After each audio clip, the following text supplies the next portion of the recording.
Assalamualaikum. Welcome to Kick Research Views. In this video, we will discuss about ReadCube papers. So before we start to use this tool, let me explain what actually does this tool and how it will be useful for researchers.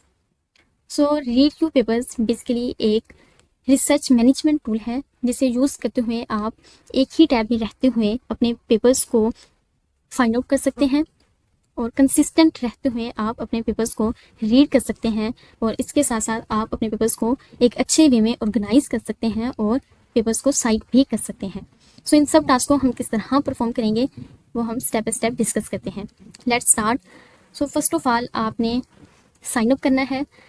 Simply आप sign up करेंगे, उसके लिए आप type करेंगे ReadCube papers login, then press enter करेंगे। So official website पे जाके आपने सिंपली साइन अप कर लेना है। साइन अप करने के बाद ReadCube का इंटरफेस कुछ इस तरह से शो होगा। सो इसमें हम बेसिकली 3 पैनल्स को 1 बाय 1 डिस्कस करेंगे। फर्स्ट ऑफ ऑल जो है वो हमारे पास लेफ्ट पैनल है, then middle panel and then we will see right panel. ठीक है, तो फर्स्ट ऑफ ऑल हम लेफ्ट पैनल को देखते हैं। इसमें ReadCube हमें 3 ऑप्शंस प्रोवाइड करता है। First one is library. Library को बेसिकली हम अपनी रिसर्च को ऑर्गेनाइज करने के लिए यूज़ करते हैं। हम अपने पेपर्स को परमानेंटली स्टोर करने के लिए यूज़ कर सकते हैं।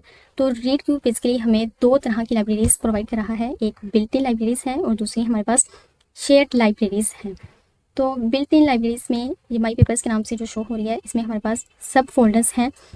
अगर आप इस लाइब्रेरी को यूज़ करते हुए अपने पेपर्स को इंपोर्ट करते हैं और उसके बाद रीड करते हैं तो जो भी पेपर्स आप रीड करेंगे, रिसेंटली रीड जो आपने किए होंगे वो यहाँ पे शो हो जाएंगे एंड देन जिन पेपर्स को आप फ्लैग करेंगे वो आपके यहाँ पे शो होंगे। और इनके अलावा आप अपने पेपर्स को इंपोर्ट करते हुए टैग्स भी ऐड कर सकते हैं। फॉर एग्जांपल अगर मैंने इस पेपर को इंपोर्ट करते हुए ये टैग यूज़ किया है तो अब इस टैग से रिलेटेड जितने भी पेपर्स होंगे वो मेरे इस पैनल में शो हो जाएंगे। ठीक है, तो ये है हमारा बिल्ट इन लाइब्रेरी।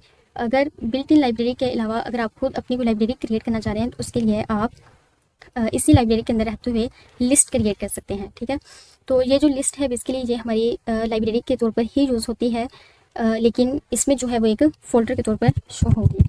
ये हम क्रिएट कर लेते हैं, एक लिस्ट रिसर्च आर्टिकल के नाम से क्रिएट करेंगे। तो यहाँ पे ये जो है एक एज अ फोल्डर जो है मेरे पास शेयर हो चुकी है। अब इसके अंदर भी अगर आप लिस्ट क्रिएट करना चाहें तो वो भी आप क्रिएट कर सकते हैं और इसके अलावा अगर मोर और लिस्ट जो है आप क्रिएट करना चाहते हैं तो वो भी कर सकते हैं। और देन जो है इसमें हमारे पास शेयर्ड लाइब्रेरीज आती हैं। तो शेयर्ड लाइब्रेरीज बेसिकली ये हैं हम अगर हम अपनी लाइब्रेरी को जो है वो दूसरे मेंबर्स के साथ शेयर करना चाहते हैं, मींस आपने कोई लाइब्रेरी क्रिएट की है और आप उसे दूसरे मेंबर्स के साथ शेयर करना चाह रहे हैं तो आप ये काम भी इसमें कर सकते हैं। आपने जस्ट नेम ऐड करना है, उसकी लाइब्रेरी जिस पर्पज़ के लिए जिस तरह के पेपर्स आप उसमें ऐड करना चाह रहे हैं वो डिस्क्रिप्शन ऐड करेंगे और जिन मेंबर्स को आपने ऐड करना है, इन्वाइट करना है, उनकी आप यहाँ पे ईमेल ऐड करेंगे and then you will click on create library, तो आपकी जो लाइब्रेरी है वो क्रिएट हो जाएगी। ठीक है, देन हम डिस्कस करते हैं फाइंड टूल को। तो फाइंड टूल बेसिकली ये एक बेस्ट फीचर है इसका, के बजाय हम इसके कि हम अदर टूल्स को यूज़ करें, उनसे पेपर्स अपने फाइंड आउट करके उन्हें डाउनलोड करें, देन यहाँ पे इंपोर्ट करें, तो हम इसी टैब के अंदर रहते हुए अपने टॉपिक से रिलेटेड जो है वो पेपर्स डाउनलोड कर सकते हैं और उन्हें अपनी लाइब्रेरी में परमानेंटली स्टोर कर सकते हैं। तो ये हमें एक बेस्ट फैसिलिटीज़ प्रोवाइड करता है। ये आप देख सकते हैं यहाँ पे 197.4 थाउजेंड आर्टिकल्स, ठीक है, ये शो हो गए हैं। और अब ये डिफरेंट यहाँ पे ये आपको ऑप्शन शो कर रहा है प्लस ऐड टू लाइब्रेरी। अगर यहीं से आप अपने पेपर को लाइब्रेरी में ऐड करना चाहें तो वो भी आप कर सकते हैं। अब ये बिल्ट इन लाइब्रेरी है और अगर मैं इस लाइब्रेरी में ऐड करना चाहूँ तो मैं जस्ट सिलेक्ट करूँगी और इसके अलावा अगर आप शेयर लाइब्रेरी में ऐड करना चाहते हैं तो आप इसको सिलेक्ट करेंगे और देन आप ऐड टू लाइब्रेरी कर देंगे। और इसके अलावा अगर आप यहाँ पे टैग ऐड कर देते हैं रिलेटेड टू डीप लर्निंग, तो ये मैंने ऐड टू लाइब्रेरी किया है, तो उस टैग में जाके ये पेपर जो है वो हमारा स्टोर हो जाएगा। ठीक है, और सर्च में अगर आप प्लस न्यू सर्च पे जाते हैं तो ये न्यू टैब में आपको दे देगा। स्टार्ट में जो है आपने जिन पेपर्स को या फिर जिन टैग्स को आप स्टार्ट कर देंगे तो वो आपको यहाँ पे शो हो जाएंगे। रेकमेंडेड में जब आप नेक्स्ट टाइम रिसर्च कर रहे होते हैं तो जो लास्ट टाइम आप टैग्स यूज़ कर रहे थे वो आपको रेकमेंड कर रहा होता है। ठीक है, अब हम नेक्स्ट पार्ट की तरफ मूव करते हैं, दैट इज़ मिडल पैनल।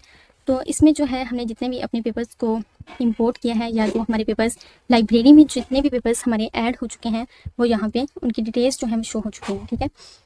तो यहाँ राइट पैनल की बात करें तो इसमें आप देख सकते हैं सॉर्ट, अगर मीन्स आप अपने पेपर्स को असेंडिंग ऑर्डर में सॉर्ट करना चाह रहे हैं तो वो भी आप कर सकते हैं। अगर आपने डिसेंडिंग में करना है तो वो भी आप सॉर्ट कर सकते हैं।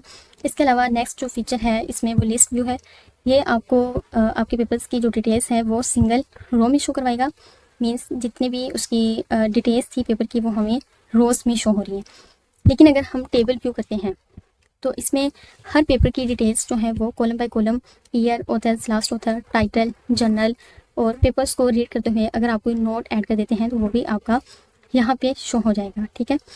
And the last option that is most important वो है हमारे पास, इसमें आपको 3 तरह के ऑप्शंस प्लस आइकन में शो हो रहे हैं। एक जो है वो इंपोर्ट फाइल्स का है, from list of identifiers and then create manually entry, ठीक है। तो हमने अब अपने पेपर्स को इंपोर्ट किस तरह करना है, अगर मैं इस पर क्लिक करूँ मीन्स दैट के अगर मेरे पास डाउनलोडेड पेपर्स हैं और मैं उन्हें इंपोर्ट करवाना चाह रही हूँ तो वो हम यहाँ से करेंगे। ये रीड को बेसिकली हमें डिफरेंट तरह के फॉर्मेट्स जो है वो सपोर्ट कर रहा होता है। यहाँ से आपने इस फॉर्मेट जो है वो सिलेक्ट कर लेना है। PDF फाइल्स हैं आपकी, RAS फाइल्स हैं, CSV फाइल्स हैं, ठीक है। अपने रिक्वायरमेंट्स के अकॉर्डिंग आप सिलेक्ट करेंगे, देन आपने फाइल सेलेक्ट कर लेनी है जो पेपर आप इंपोर्ट करवाना चाहेंगे, ठीक है। Selected one file and then आप देख सकते हैं कि यहाँ पे आपको इंपोर्ट टू, ठीक है, लाइब्रेरी शो करवा रहा है कि कौन सी लाइब्रेरी में आपने अपने पेपर्स को इंपोर्ट करना है, ठीक है। तो यहीं से आप अपनी लाइब्रेरी जो है वो सिलेक्ट करेंगे एंड देन आप टैग भी ऐड कर देंगे, नेक्स्ट करेंगे एंड देन इंपोर्ट। तो ये जो पेपर है यहाँ पे इसकी ये प्रोसेसिंग शो हो रही है। जैसे ही यहाँ पे कंप्लीट होगा तो आपका पेपर जो है वो इंपोर्ट हो जाएगा, ठीक है। तो 2 पार्ट्स जो है हमने कंप्लीट कर लिया कि हम अपने पेपर्स को या फिर अपनी रिसर्च को ऑर्गेनाइज किस तरह कर सकते हैं एंड देन हम इसी टूल को यूज़ करते हुए अपने पेपर्स को फाइंड आउट किस तरह करेंगे। देन हम मूव ऑन करते हैं, हमारी जो थर्ड पार्ट है इस टूल का वो है पेपर्स को रीड करना। मीन्स दैट हम अपने पेपर्स को रीड किस तरह करेंगे, रिसर्चर्स के लिए कंसिस्टेंसी जो है ये किस तरह प्रोवाइड करता है, इसको हम 1 बाय 1 स्टेप्स को डिटेल में देखते हैं। तो आपने जस्ट टाइटल पे या फिर इस टैब पे जो है आपने 1 क्लिक करना है तो आपका जो भी ये जो पेपर है इसकी डिटेल्स यहाँ पे आपको शो हो जाएंगी, ठीक है। तो अगर फर्स्ट ऑप्शन देखें डिटेल्स का तो इसमें पेपर की ऑल डिटेल्स जो है वो शो कर रहा है and then view on PubMed, ठीक है। इट मीन्स दैट इस पेपर का जो है वो PDF अवेलेबल है और आप डायरेक्टली इसको एक्सेस कर सकते हैं, ठीक है। और अगर हम नेक्स्ट ऑप्शन पे जाएँ, यहाँ पे अगर आप किसी डिटेल्स को कोई चीज़ अगर आप एडिट करना चाह रहे हैं तो वो आप इस टैब को यूज़ करते हुए कर सकते हैं। इसके अलावा अगर आप शेयर करना चाहते हैं तो वो आप इस टैब को यूज़ करते हुए इस ऑप्शन को यूज़ करेंगे, then you can share. Next आता है हमारे पास नोट्स का। तो नोट्स में है कि अगर आप पेपर में आप अपने पेपर्स को रीड कर रहे हैं और आपको कोई पार्ट इंपॉर्टेंट लग रहा है जो आप नोट ऐड करना चाहते हैं तो वो आप इस टैब को, इस ऑप्शन को यूज़ करते हुए कर सकते हैं। देन आता है हमारे पास मैट्रिक्स का। तो इस पेपर की जितनी भी मैट्रिसेस जो हैं वो यूज़ होंगी वो यहाँ पे शो कर देगा। फाइल्स में है, फाइल्स में जो है इस पेपर का फॉर्मेट बेसिकली ये डिस्क्राइब करा होता है, PDF फाइल है या फिर जिस तरह की हमारी फाइल्स होंगी वो यहाँ पे डिस्क्राइब कर देगा। देन आता है most important part of this tool that is export. It means that अब अगर आप लिटरेचर व्यू राइट कर रहे हैं और आप अपने पेपर्स को जो है वो लिटरेचर व्यू में ऐड करना चाह रहे हैं, उन्हें साइट करना चाह रहे हैं, तो उसके लिए ये बेस्ट फीचर प्रोवाइड करता है। आपने जस्ट क्या करना है, सिलेक्ट करना है यहाँ पे अपना साइटेशन स्टाइल जो है वो आप सिलेक्ट करेंगे और ये जो है ये टूल आपकी साइटेशंस जो है पेपर के लिए रेडी कर देगा, ठीक है। Then you can copy to clipboard और आप वर्ड फाइल में या फिर अपने आर्टिकल्स में जहाँ भी आप इसे ऐड करना चाहें तो वो भी आप ऐड कर सकते हैं। तो ये भी इसका एक बेस्ट फीचर है कि हमें एक ही टूल में हम इतने सारे ऑप्शंस हमें अवेलेबल हैं। तो देन हम नेक्स्ट मूव करते हैं बैक टू दिस। तो इसमें कुछ पेपर्स का होता है कि वो हमें PDF अवेलेबल कर देता है। हम इनको 1 बाय 1 ज़रा डिस्कस कर देते हैं। ये आप देखेंगे व्यू PDF। अब अगर आप पेपर को जो है वो इसी टैब के अंदर रहते हुए रीड करना चाह रहे हैं तो आप ओपन प्रीव्यू भी कर सकते हैं। इसका साइज़ जो है वो आप इंक्रीज़ भी कर सकते हैं और डिक्रीज़ भी कर सकते हैं as you have to need. तो ये आप देख सकते हैं कि पेपर को आप इधर इसी टैब में रहते हुए भी रीड कर सकते हैं। अगर आप न्यू टैब में ओपन करना चाहते हैं पेपर को तो आप just click on this paper या फिर आप व्यू PDF पर क्लिक करेंगे तो आपका पेपर जो है वो न्यू टैब में ओपन हो जाएगा। सो अगर आप पेपर न्यू टैब में ओपन करके रीड करते हैं तो इसमें भी आपके पास डिफरेंट ऑप्शंस अवेलेबल हैं जो कि आप यूज़ कर सकते हैं। इनको हम वन बाय वन देख लेते हैं। सबसे पहले है ओपन मेन्यू। अगर यहाँ पे आप देखें तो ड्यूरिंग रीडिंग पेपर आप अगर कोई नोट ऐड करना चाह रहे हैं तो वो आप यहाँ पे ऐड कर सकते हैं, ठीक है। इसके अलावा ये जो है फिगर्स में, इस पेपर में जितनी भी फिगर्स जो है वो यूज़ हुई हैं वो यहाँ पे शो हो जाएंगी। मैट्रिसेस यहाँ पे शो कर देगा इस ऑप्शन में, और इस ऑप्शन में रिलेटेड आर्टिकल्स, इस पेपर से जितने भी रिलेट करें हमारे आर्टिकल्स होंगे वो यहाँ पे शो हो जाएंगे। और रेफरेंसेस जो हैं इस पेपर्स में एडिट रेफरेंसेस को यहाँ पे शो करेगा।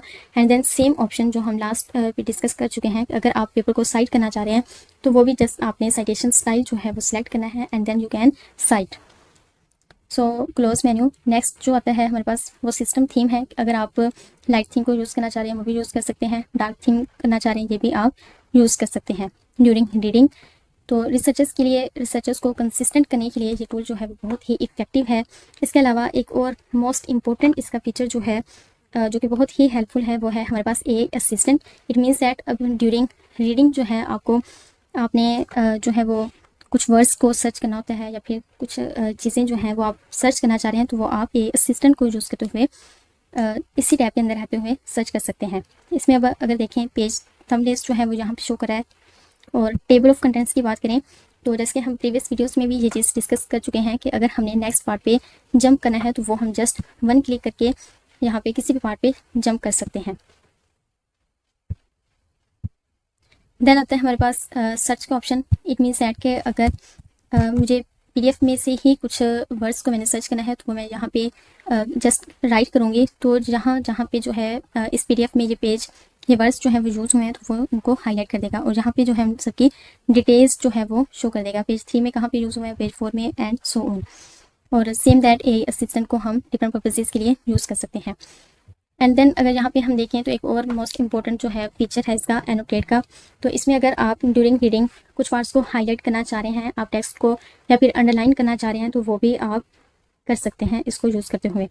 तो रीडर्स के लिए, रिसर्चर्स के लिए रीडिंग स्किल्स को इम्प्रूव करने में ये टूल हमारी बहुत ज़्यादा हेल्पफुल है।